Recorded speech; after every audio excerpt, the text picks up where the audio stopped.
Ya Tuhan Allah Bapa kami kembali bersyukur pada malam hari ini. Kami tetap diberikan kesehatan yang baik, kami diberikan nafas hidup untuk memuliakan Tuhan. Kami juga diberikan kesempatan untuk mendekatkan diri kepada Tuhan melalui pembacaan firman Tuhan dan juga melalui sharing pada malam hari ini. Kami datang ya Bapa dengan hati yang penuh kerendahan hati dan juga dengan penuh penyerahan, dengan hati yang mau belajar. Kami berdoa kiranya Roh Kudus yang bekerja di dalam hati kami, dan menerangi hati kami dan memimpin kami ke dalam seluruh kebenaran.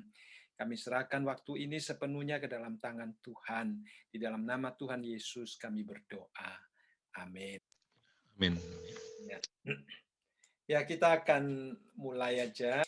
Nah, di dalam PowerPoint yang saya bikin ini, kita melihat di dalam ayat yang ke-17 ada satu istilah nyata. Lalu di dalam ayat yang ke-18 juga ada satu istilah nyata di situ. Dan di dalam ayat yang ke-19 juga ada satu istilah yang nyata di situ. Dan yang ke-17 yang nyata bagi manusia adalah kebenaran Allah. Nah, kebenaran Allah itu dinyatakan melalui Tuhan Yesus. Dan karena manusia menolak kebenaran, bahkan dikatakan manusia itu menindas kebenaran dengan kelaliman, maka Allah murka terhadap manusia. Dan kemudian dikatakan di dalam ayat yang ke-19, mengapa Allah murka terhadap mereka? Karena segala sesuatu yang dapat mereka ketahui tentang Allah, yaitu pengetahuan tentang Allah, telah nyata bagi mereka. Jadi nyata yang ketiga adalah pengetahuan tentang Allah. Jadi pertama, Yesus Kristus menyatakan kebenaran, tetapi manusia menindas kebenaran dengan kelaliman. Dan kemudian Allah murka terhadap mereka. Allah murka karena mereka sebenarnya sudah mengenal Allah, sudah mempunyai potensi, dan sudah mempunyai bukti-bukti tentang keberadaan Allah, tetapi mereka tetap tidak mau percaya.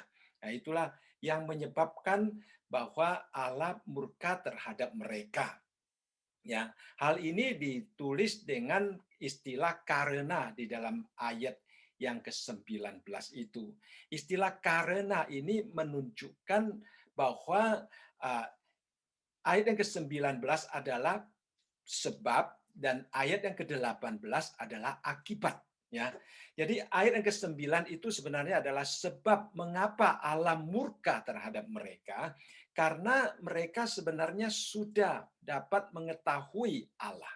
Ya, karena segala sesuatu tentang Allah itu sudah nyata bagi mereka. Dan ayat yang ke-19 ada satu istilah sebab lagi, sebab yang ada di dalam ayat yang ke-19 itu menunjukkan bahwa mengapa pengetahuan tentang Allah itu nyata bagi mereka karena Allah yang menyatakan kepada mereka, ya.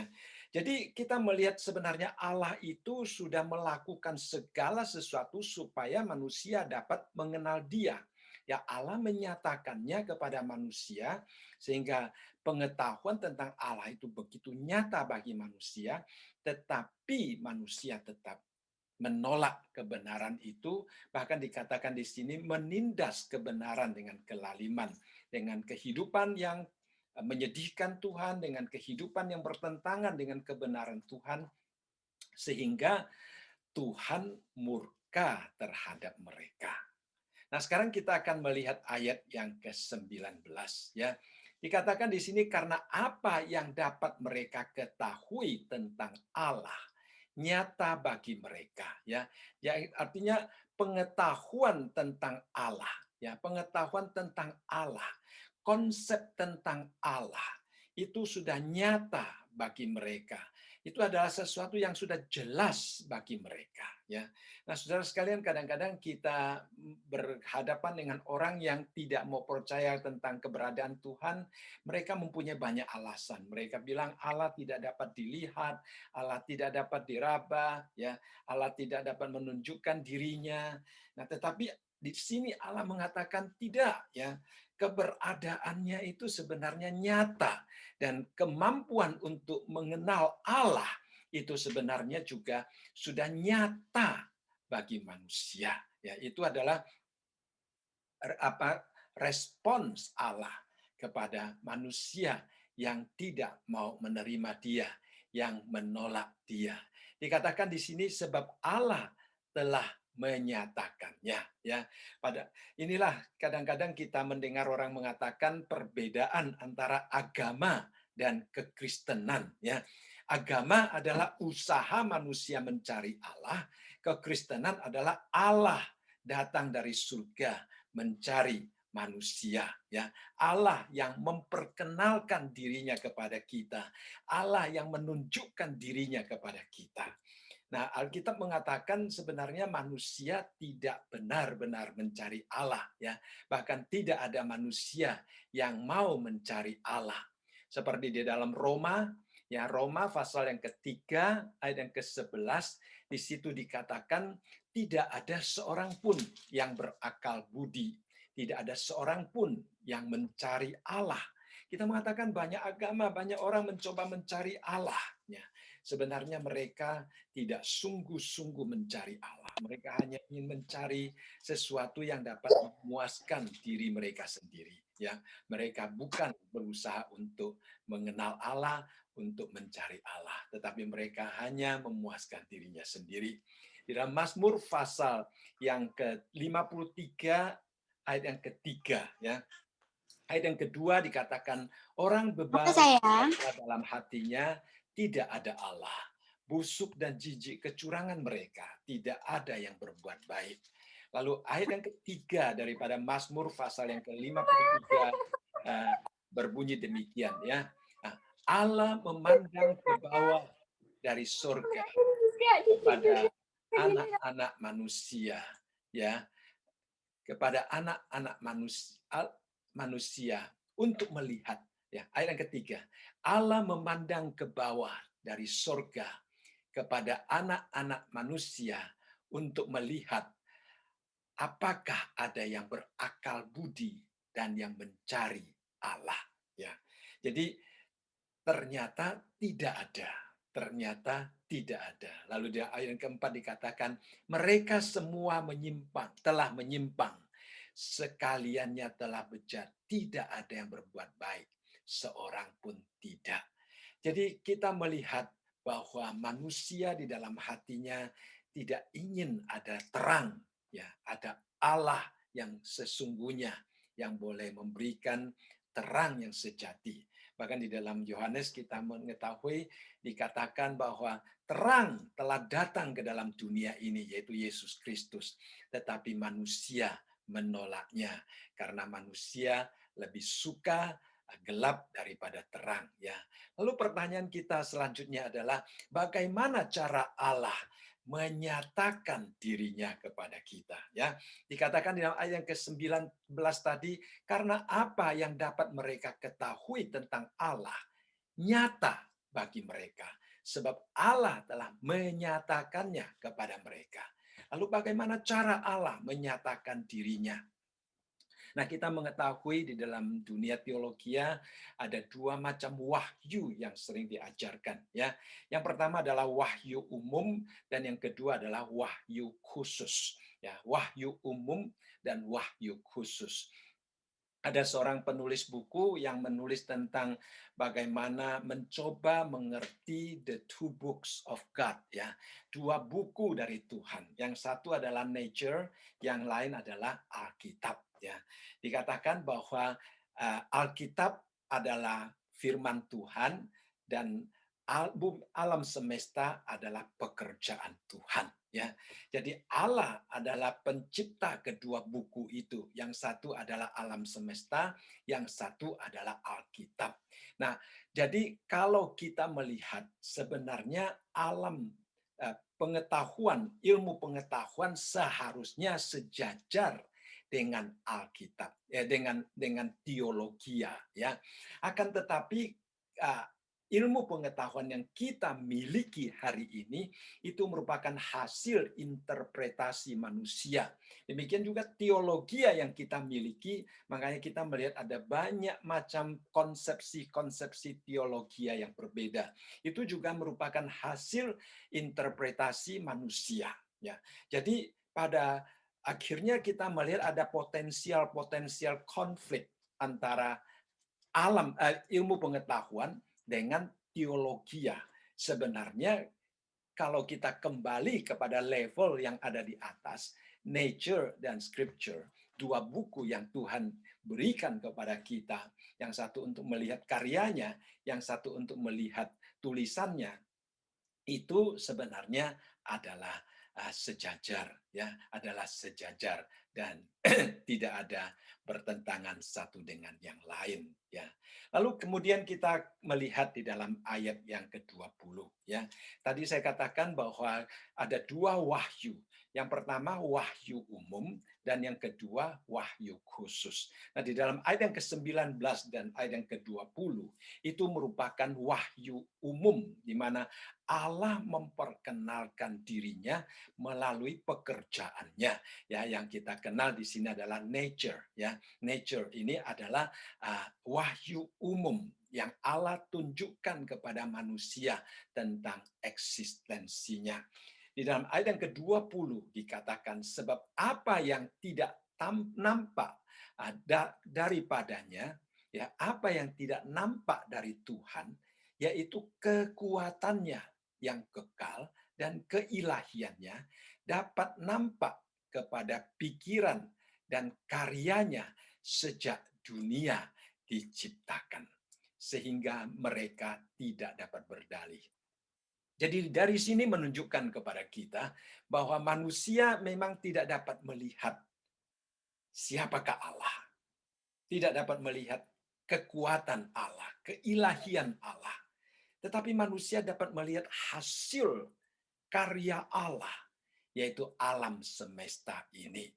Sebenarnya Allah memberikan bukti-bukti tentang eksistensinya, ya, di dalam ayat yang ke-19 dan ayat yang ke-20. Ya. Di dalam ayat yang ke-19 coba perhatikan, saya membuat satu kurung di dalam. Karena memang di dalam bahasa aslinya itu bukan hanya mengatakan Allah nyata bagi mereka, tetapi pengetahuan tentang Allah telah dinyatakan di dalam hati mereka, ya. Coba kita melihat di dalam New King James Version dikatakan because what may be known of God is manifest in them, ya. In them juga bisa diterjemahkan among them, ya. For God has shown it to them. Jadi kalau kita melihat di sini dikatakan bahwa pengetahuan tentang Allah, apa yang dapat mereka ketahui tentang Allah, sebenarnya telah dinyatakan di dalam mereka. Ada terjemahan lain bahkan dikatakan telah dinyatakan di dalam hati mereka. Jadi kalau demikian, kita kalau membaca ayat yang ke-19 dan ayat yang ke-20, di situ kita melihat ada dua bukti yang menunjukkan tentang keberadaan Allah. Yang pertama adalah di dalam ayat yang ke-19 bahwa apa yang dapat mereka ketahui tentang Allah telah dinyatakan di dalam hati mereka, ya, telah dinyatakan di dalam hati mereka. Jadi bukti yang pertama adalah bukti internal, ya, bukti yang dinyatakan oleh Allah di dalam hati manusia. Kita mengetahui manusia mempunyai hati nurani, ya. Kalau hati nurani akan memberitahukan kepada manusia tentang eksistensi Allah. Hati nurani manusia juga akan memberitahukan kepada manusia apa yang dia sedang lakukan itu apakah bertentangan dengan hukum Allah atau sejajar dengan hukum Allah, ya. Kita melakukan sesuatu yang salah, walaupun tidak ada orang yang mengetahuinya, hati nurani kita akan memberitahukan kepada kita bahwa itu adalah salah, bahwa itu adalah sesuatu yang tidak boleh dilakukan. Kalau kita melakukan sesuatu yang baik, yang menyenangkan, walaupun semua orang tidak tahu, hati nurani kita akan memberikan satu penguatan, dorongan, ya, seperti satu pujian di dalam hati kita, sehingga kita akan merasakan sesuatu yang sangat bangga, sangat bersyukur karena kita telah melakukan sesuatu yang berarti di dalam hidup kita, walaupun mungkin tidak ada orang yang mengetahuinya. Tetapi hati nurani akan mengklaim, akan menguatkan bahwa itu adalah sesuatu yang baik, yang patut kita kejar, yang patut kita teruskan, yang patut kita usahakan di dalam hidup kita. Jadi hati nurani itu adalah sesuatu yang diberikan oleh Allah untuk memberikan bukti internal tentang eksistensi Dia. Dan kemudian ayat yang ke-20 adalah bukti eksternal, ya. Bukti eksternal artinya bahwa alam semesta yang diciptakan oleh Tuhan yang ada di luar itu membuktikan tentang karya Allah, ya, membuktikan tentang karya Allah. Maka di dalam ayat yang ke-20 bagian terakhir, kalimat terakhir dikatakan, sehingga mereka tidak dapat berdalih. Ya. Manusia tidak dapat berdalih, manusia tidak dapat menyangkal tentang eksistensi Allah, karena pertama, Allah menyatakannya di dalam hati mereka, yang kedua, Allah menyatakannya melalui alam semesta yang diciptakannya, ya. Seperti Immanuel Kant, ya, seorang ahli filsafat, dia pernah berkata bahwa dua hal yang mengisi hati kita, mengisi pikiran kita, ya, kalau kita semakin merenungkannya, kalau kita semakin merefleksikannya, itu akan semakin memperbaharui dan meningkatkan kegaguman kita. Kedua hal tersebut, yang pertama adalah langit yang penuh dengan bintang-bintang dan konsep moral yang ada di dalam hati kita. Ya. Jadi pada waktu kita merenungkan betapa alam semesta, solar system yang begitu teratur, harmoni yang begitu indah, ya, kita akan kagum dengan penciptanya. Pada waktu kita melihat adanya moral law yang ada di dalam diri kita, yang selalu mengingatkan kita, yang memberikan pujian pada waktu kita melakukan sesuatu yang benar, yang dapat mendorong kita semakin hidup sesuai dan sejajar dengan ajaran Tuhan, itu semakin kita renungkan, kita akan semakin kagum. Luar biasa Tuhan kita telah menciptakan alam semesta yang begitu indah, telah memberikan kepada kita hati yang begitu teguh, ya, sehingga dapat selalu menjadi peringatan bagi kita, ya. Nah, kita kalau melakukan satu kesalahan, memang hati ini kadang-kadang saya ingat seorang pendeta mengatakan hati nurani manusia karena dosa lama-lama menjadi tidak peka, lama-lama menjadi tidak jelas suaranya, ya. Nah, kadang-kadang kita bahkan bukan karena merasa bersalah kita setelah melakukan kesalahan, tetapi karena kita takut dihukum, ya. Misalnya kalau suatu hari kita bawa mobil lalu di situ ada lampu kuning menjadi merah, tapi kita masih masuk, ya. Nah, kalau seandainya tidak ada kamera di tempat itu, mungkin kita tidak merasa apa-apa, ya. Tidak ada perasaan bersalah atau tidak ada perasaan takut, yang penting polisi tidak ada di tempat. Tapi kalau seandainya kita melihat ada satu kamera di depan dan kita masuk kemudian ada kamera di situ, wah, kita mulai gelisah, ya. Kita mulai gelisah, apalagi kalau kameranya pop pop pop gitu, ya. Nah, itu saya dulu ada seorang teman, dia bilang, saya baru saja ngambil foto yang paling mahal katanya, katanya 300 lebih satu foto dan fotonya jelek katanya. Karena setiap orang kalau di apa namanya di lampu merah kalau di foto pasti oh, gitu saudara sekalian katanya. Ya, jadi manusia kadang-kadang melakukan kesalahan, hati nurani menegur dia, tetapi bukan merasa kesadaran akan kesalahan, tetapi rasa takut akan akibat daripada kesalahan itu yang lebih menonjol dan itu sesuatu yang sebenarnya tidak baik ya. Jadi sebenarnya dikatakan di sini apa yang tidak nampak ya daripadanya yaitu kekuatannya yang kekal dan keilahiannya dapat nampak kepada pikiran dari karyanya sejak dunia diciptakan sehingga mereka tidak dapat berdalih ya. Mari kita melihat di dalam Mazmur ya. Mazmur pasal yang ke-19, Mazmur pasal yang ke-19 ayat yang kedua sampai ayat yang kelima ya. Mazmur pasal yang ke-19 kita akan melihat dari ayat yang kedua sampai ayat yang kelima. Nah, saya bacakan di sini ya. Langit menceritakan kemuliaan Allah dan cakrawala memberitakan pekerjaan tangannya. Hari meneruskan berita itu kepada hari dan malam menyampaikan pengetahuan itu kepada malam. Tidak ada berita dan tidak ada kata. Suara mereka tidak terdengar. Tetapi gema mereka terpencar ke seluruh dunia. Dan perkataan mereka sampai ke ujung bumi. Ia memasang kemah di langit untuk matahari. Yang keluar bagaikan pengantin laki-laki yang keluar dari kamarnya. Girang bagaikan pahlawan yang hendak melakukan perjalanan. Jadi di sini kita melihat ya dengan sangat jelas pemazmur menggambarkan tentang bagaimana alam semesta sebenarnya menyatakan ya seperti yang dikatakan di dalam ayat yang ke-20.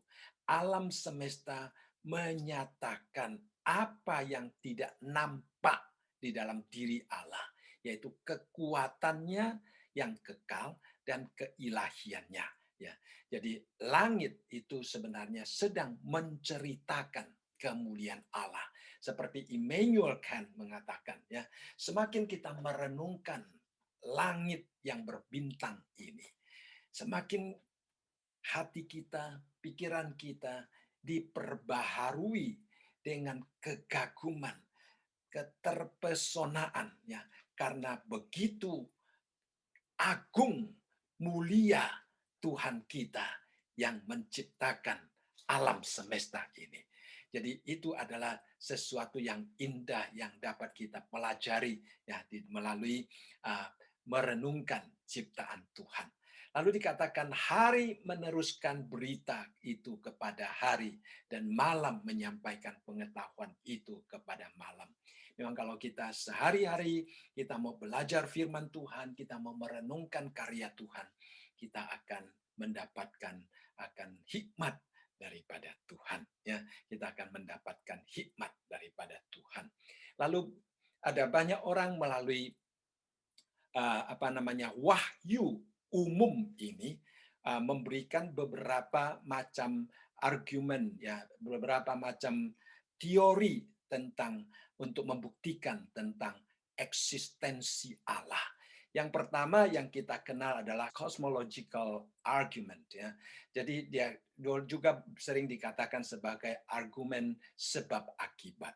Dengan adanya alam semesta ini membuktikan bahwa ada tangan yang membentuk alam semesta ini ya. Misalnya kalau kita melihat piano ya atau kalau kita melihat komputer atau kita melihat sebuah bangunan yang indah, kita akan pasti berpikir, "Wah, ini ada orang yang merancang, ada orang yang membuatnya." Ya. Jadi alam semesta yang begitu agung pasti juga ada yang sedang menciptakannya. Ya, tidak mungkin itu berada dengan sendirinya. Lalu yang kedua adalah hukum teleologi, ya. Dan ini adalah hukum tentang segala sesuatu menunjukkan suatu uh, karya yang penuh dengan hikmat, bertujuan, dan begitu harmonis. Ya, alam semesta yang Tuhan ciptakan, yang dikatakan di sini apa yang tidak terlihat, yang tidak kelihatan bagi manusia, yaitu kekuatan Allah dan hikmat Allah dan pikiran Allah dan keilahian Allah terlihat melalui alam semesta yang diciptakan dengan penuh hikmat, yang mempunyai arti di dalam hidup manusia, yang mempunyai tujuan di dalam hidup manusia, yang bereksis secara harmoni. Nah, itu tidak mungkin akan terjadi kalau tidak ada yang membentuknya, ya, kalau tidak ada yang membentuknya. Seperti dalam Amsal pasal yang ketiga, ya, Amsal pasal yang ketiga, ayat yang ke-19 sampai ayat yang ke-20 dikatakan dengan hikmat, ya, Tuhan telah meletakkan dasar bumi, dengan pengertian ditetapkannya langit, dengan pengetahuannya air samudra berpencaran dan awan menitikkan embun. Jadi di sini berulang dikatakan dengan hikmat Tuhan telah meletakkan dasar bumi. Dasar bumi itu bukan hasil Big Bang, ya, bukan sesuatu yang terjadi dengan sendirinya, tetapi hasil bumi, dasar bumi ini diletakkan oleh Tuhan dengan hikmatnya, dan dengan pengetahuan ditetapkannya langit. Itulah sebabnya tadi Immanuel Kant mengatakan, semakin kita merenungkannya dengan hikmat, kita akan mengagumi, dan hati kita, kekaguman kita akan terus ditingkatkan, akan terus diperbaharui. Itu adalah sesuatu yang nyata seandainya kita sungguh-sungguh mau merenungkannya. Mengapa? Karena di sini dikatakan Tuhan menetapkan langit dengan pengertian. Lalu dikatakan dengan pengetahuannya air samudra raya berpencaran, ya. Jadi kita melihat air samudra itu mempunyai arahnya untuk mensuplai kebutuhan manusia. Itu bukan sesuatu yang berjalan dengan sendiri, tetapi Tuhan menopangnya dengan pengetahuan, ya. Dan juga awan menitikkan embun di dalam dunia ini. Jadi pada waktu penulis Amsal merenungkan tentang Allah, merenungkan tentang alam semesta, dia melihat ada satu tangan, ada satu hikmat, ada satu keilahian yang bersifat supernatural, yang sedang menopang alam semesta yang kita tinggal ini. Sehingga segala sesuatu yang terjadi di tengah-tengah kita, yang kelihatannya seolah-olah, ya, kelihatannya seolah-olah berjalan sendiri dengan sendirinya, tetapi sebenarnya hikmat Tuhan, kebijaksanaan Tuhan, pengetahuan Tuhan, tangan kekuatan Tuhan, keilahian Tuhan sedang menopang semuanya itu, ya. Walaupun kita kadang-kadang tidak mengerti, tetapi itu terjadi di tengah-tengah kita. Pengkhotbah pasal yang ke-11 dan ke-5 mengatakan, sebagaimana engkau tidak mengetahui jalan angin dan tulang-tulang dalam rahim seorang perempuan yang mengandung, demikian juga engkau tidak mengetahui pekerjaan Allah yang melakukan segala sesuatu. Ya. Nah, kadang-kadang manusia menyangkal Allah karena mereka tidak mengetahui, karena mereka tidak mengerti pekerjaan Allah. Mereka tidak mengerti, mereka menyangkal. Penyangkalan mereka tidak menyebabkan bahwa Allah tidak bereksis. Ya. Eksistensi Allah tidak akan terganggu, tidak akan hilang hanya karena manusia menyangkalnya. Allah bereksis di dalam kekekalannya, ya, dan Allah bekerja di dalam kekekalannya. Hanya kadang-kadang kita tidak mengerti saja. Itulah sebabnya pengkhotbah mengatakan mengatakan, kita tidak mengetahui pekerjaan Allah yang melakukan segala sesuatu. Tetapi kalau kita sungguh-sungguh merenungkannya, kita akan mengagumi karya Allah yang luar biasa. Karena apa yang tidak terlihat dari Allah, yaitu kekuatannya dan keilahiannya, itu dinyatakan kepada manusia melalui pekerjaan tangannya yang penuh dengan hikmat, yang penuh dengan pengetahuan itu. Yang ketiga adalah anthropological argument. Tentang manusia yang diciptakan. Sebenarnya ini juga sangat mirip dengan yang pertama, cosmological, karena anthropological itu tentang keindahan, ya, bentuk manusia, keberadaan manusia, ya, yang menunjukkan bahwa uh, Tuhan sedang merancang, ya, seperti ayat Alkitab mengatakan Tuhan merancang kita di dalam rahim ibu kita, ya. Jadi Tuhan yang membentuk kita. Struktur manusia yang begitu complicated ini, ya, itu adalah sesuatu bentuk, sesuatu eksistensi yang sangat mengagumkan, ya. Kalau bukan Tuhan yang menciptakan, itu tidak mungkin akan bereksis sedemikian rupa, ya. Jadi itu akan menolong, kalau kita merenungkan tentang hal ini, akan menolong kita untuk menuju kepada eksistensi, keyakinan tentang ada Allah yang bereksis, ya. Lalu kemudian tentang moral argument, ya. Moral argument itu berbicara tentang bahwa manusia dapat menilai benar dan salah, ya. Ada satu rasa moralitas, ya, dapat mengungkapkan kepada kita bahwa ada Allah yang bermoral, yang bereksis, sehingga manusia mempunyai konsep nilai. Dan itu biasanya akan membawa seseorang kepada kejadian pasal yang pertama, pasal yang kedua, yang mengatakan bahwa Allah menciptakan kita sesuai dengan gambar dan rupanya, ya. Jadi kita diciptakan sesuai dengan gambar dan rupa Allah yang memiliki rasa atau konsep nilai, konsep moral yang tinggi, ya. Itu kita terima dari Tuhan melalui penciptaannya. Dan kemudian ada yang mengatakan universal religious argument, ya. Universal religious argument itu mengatakan bahwa semua manusia dimanapun dia, ya, dimanapun dia pasti ada satu kerinduan. Memang banyak orang tidak mengenal Allah secara benar, ya, katanya, ya. Itu animisme. Hal demikian itu ada di dalam setiap hati manusia, baik dia sadar atau tidak sadar, ya.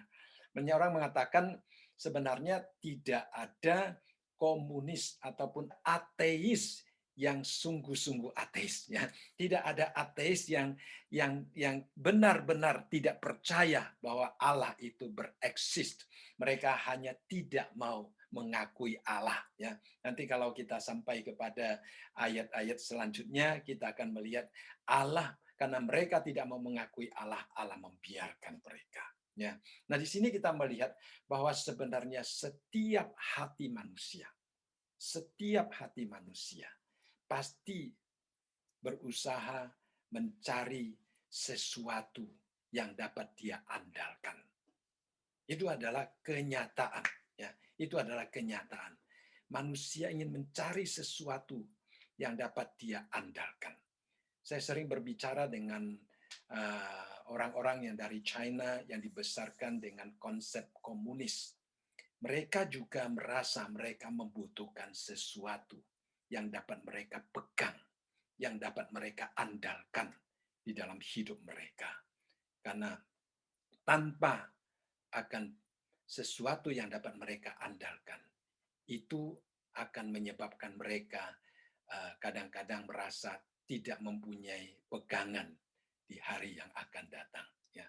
Mereka kadang-kadang merasa bimbang untuk menghadapi hidup ini. Ya, manusia di dalam hatinya membutuhkan Tuhan. Ya, lalu kemudian kita melihat juga tentang perubahan-perubahan sejarah manusia, naik turunnya negara, khususnya kalau kita memperhatikan tentang keberadaan daripada orang Israel, yang negara Israel, yang negara yang kecil, tapi mereka boleh begitu uh, menghadapi segala macam tantangan, tetap bereksis dengan baik, dan kemerdekaan mereka juga itu menunjukkan ada tangan Tuhan karena mereka adalah umat pilihan Tuhan. Ya, walaupun saat ini mereka pada umumnya tidak percaya kepada Tuhan, tetapi karena mereka ada pilihan Tuhan, ya, tangan Tuhan masih tetap menopang mereka. Ya. Baik, sampai di sini apakah ada pertanyaan tentang apa namanya bukti-bukti tentang keberadaan Allah? Bagaimana kalau kita berbicara misalkan dengan orang-orang yang masih percaya, ya itu tadi Pak, yang Animisme. animisme. Ya. Dan karena sebetulnya kan konsep mereka itu membagi-bagi Tuhan Nah, menjadi tuhan-tuhan yang kecil, dewa-dewa yang kecil, jadi dewa ya, tanah, dewa hujan, dewa ya. batu.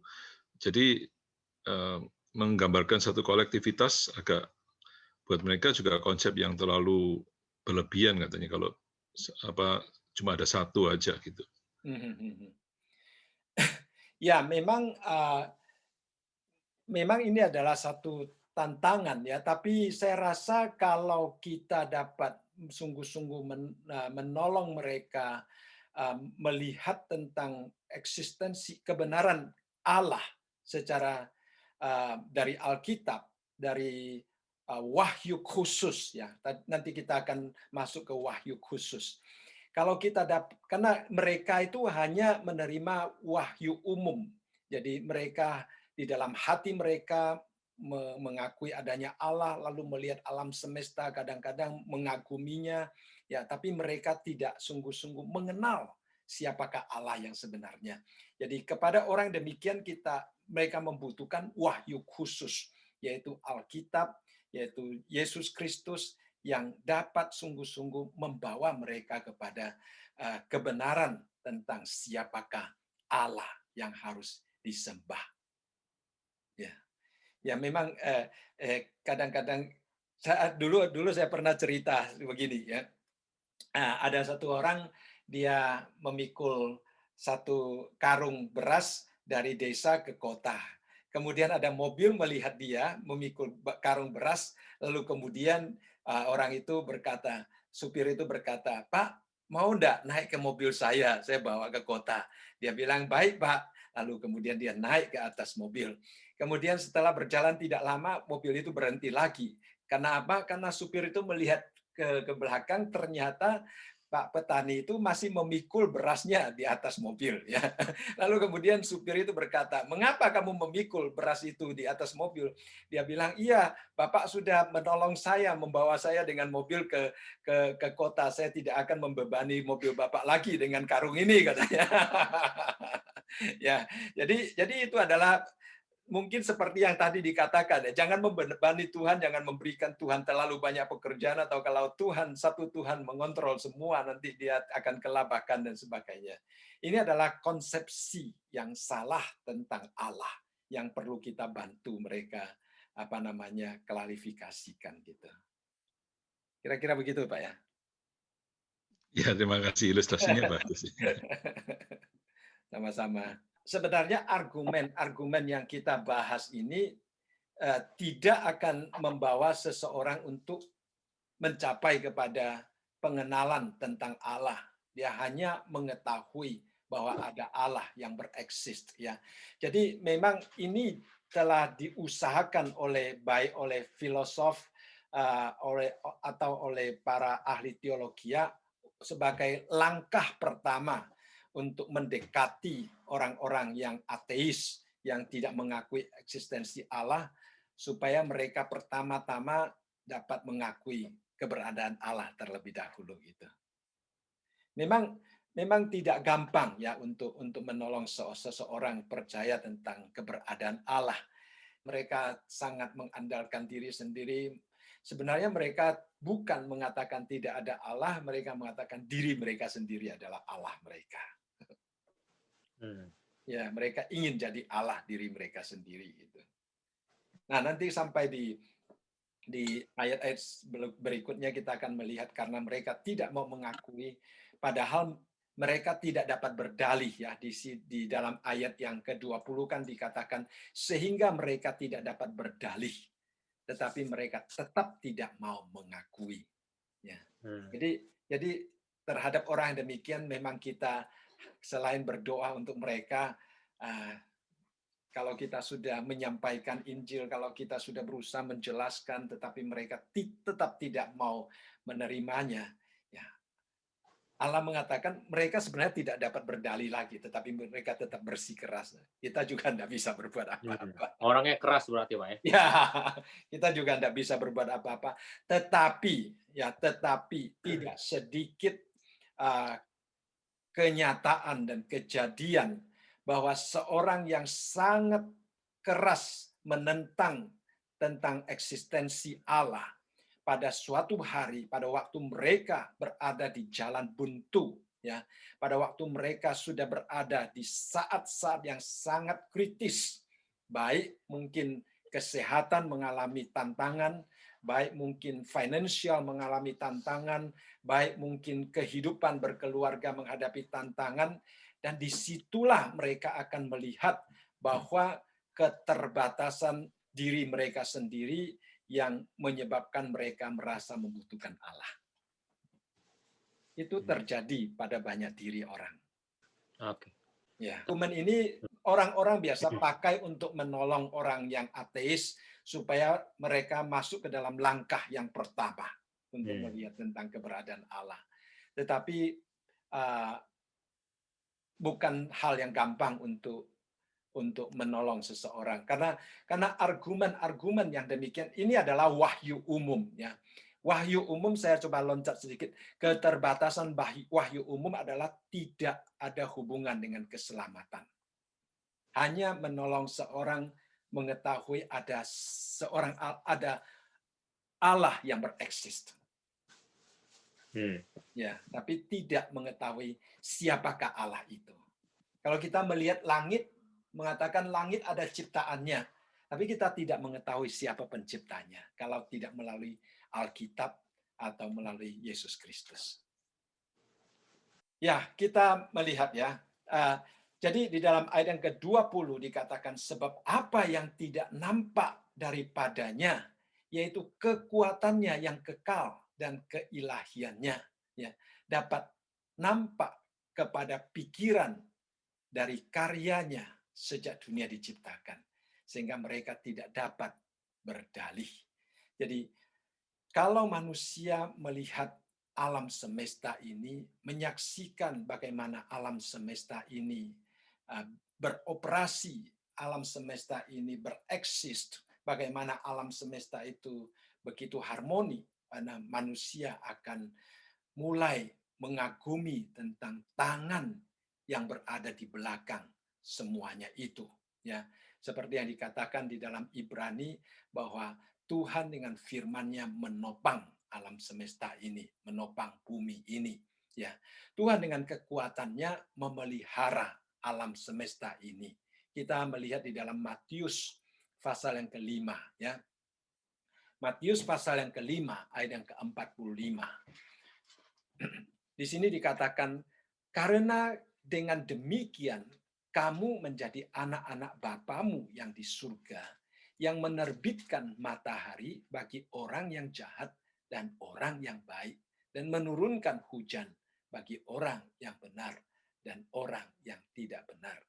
Nah, kalau dikatakan bahwa alam semesta ini bereksis dengan sendirinya, ya, tapi dengan proses misalnya matahari bisa terbit memberikan supply tentang kebutuhan manusia, ya, dan juga hujan mensuplai kebutuhan manusia. Menurut Tuhan Yesus ini adalah karya Allah, pemeliharaan Allah yang tidak ada membeda-bedakan yang menerimanya. Baik dia itu orang yang tidak taat kepada Tuhan, orang yang taat kepada Tuhan, semua akan menerimanya. Ya. Lalu di dalam Kisah Para Rasul pasal yang ke-14 ayat yang ke-15 sampai ayat yang ke-17 dikatakan, "Hai kamu sekalian, mengapa kamu berbuat demikian? Kami ini adalah manusia biasa sama seperti kamu," karena dia mau dianggap sebagai dewa, ya. "Kami ada di sini untuk memberitakan Injil kepada kamu, supaya kamu meninggalkan perbuatan sia-sia ini dan berbalik kepada Allah yang hidup, yang telah menjadikan langit dan bumi, laut dan segala isinya. Dalam zaman yang lampau Allah membiarkan semua bangsa menuruti jalannya masing-masing. Namun ia bukan tidak menyatakan dirinya dengan berbagai-bagai kebajikan, yaitu dengan menurunkan hujan dari langit dan dengan memberikan musim-musim subur bagi kamu. Ia memuaskan hatimu dengan makanan dan kegembiraan." Jadi dari sini menunjukkan kepada kita bahwa ada Allah yang sedang menopang hidup manusia. Ada Allah yang sedang menyediakan segala sesuatu bagi kebutuhan manusia. Ya, itulah sebabnya di sini dikatakan apa yang tidak nampak daripadanya, yaitu kekuatannya yang kekal dan keilahiannya dapat nampak kepada pikiran dari karyanya sejak dunia diciptakan. Ya, sehingga manusia tidak dapat berdalih. Nah, tadi saya sudah katakan bahwa keterbatasan wahyu umum, kalau kita hanya melihat alam semesta, mungkin kita dapat percaya adanya Allah.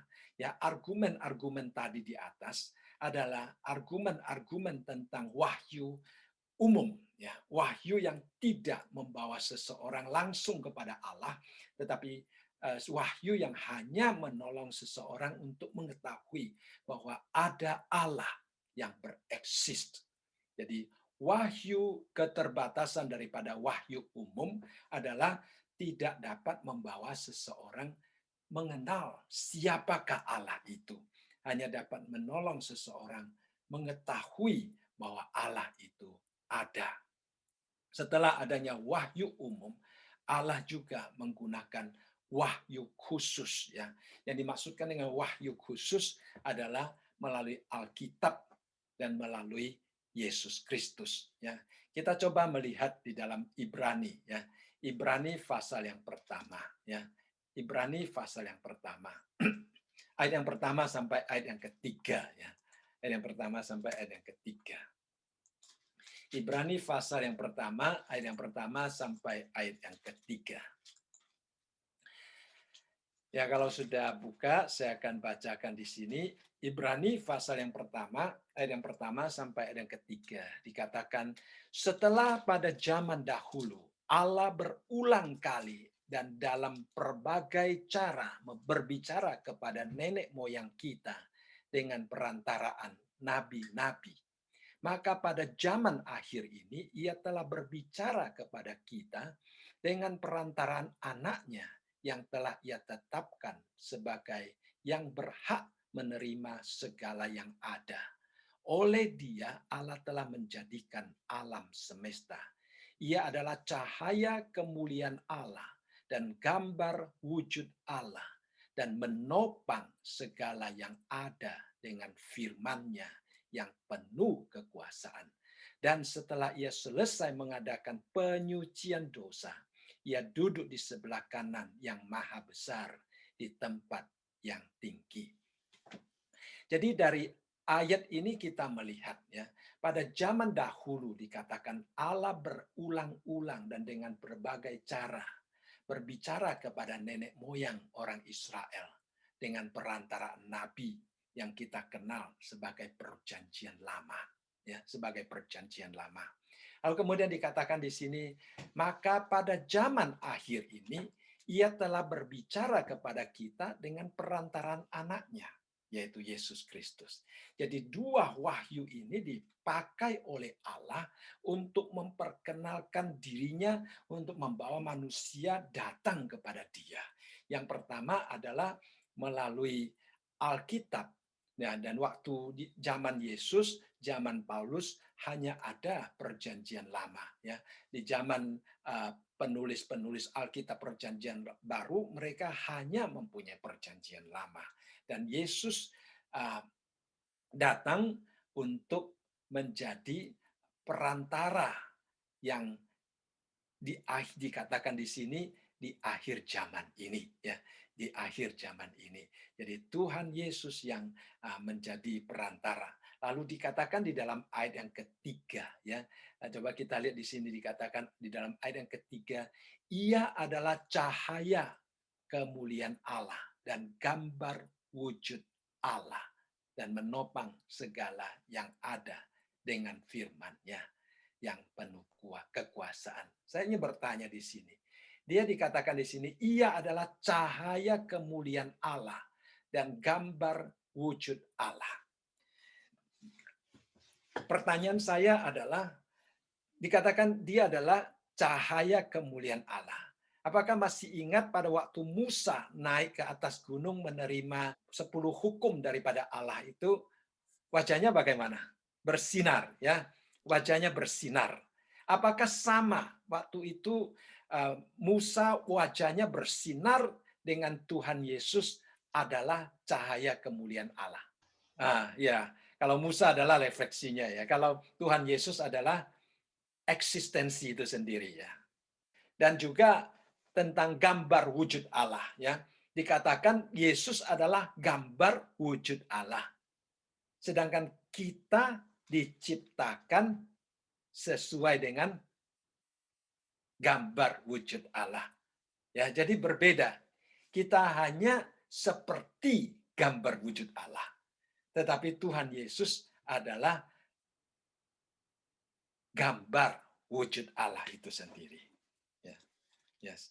Jadi kita melihat di sini dua hal ini sebagai wahyu Allah yang menyatakan dirinya kepada kita secara khusus sehingga kita dapat mengenal Allah Sang Pencipta, sehingga kita dapat mengetahui rencana Allah di dalam keselamatannya, sehingga kita dapat mempunyai hubungan langsung dengan Allah, ya. Seperti yang dikatakan juga di dalam Yohanes pasal yang pertama ayat yang ke-18, di sini dikatakan tidak seorang pun yang pernah melihat Allah, tetapi anak tunggal Allah yang ada di pangkuan Bapa, dialah yang menyatakannya. Ya.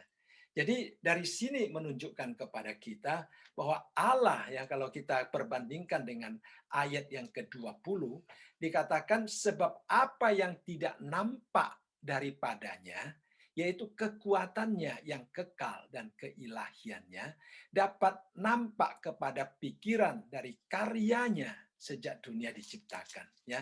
Jadi dari sini menunjukkan kepada kita, pertama-tama Allah menyatakan dirinya, Allah menyatakan kekuatannya yang kekal dan keilahiannya yang tidak dapat dilihat oleh manusia melalui ciptaannya. Di dalam Roma pasal yang pertama ayat yang ke-20.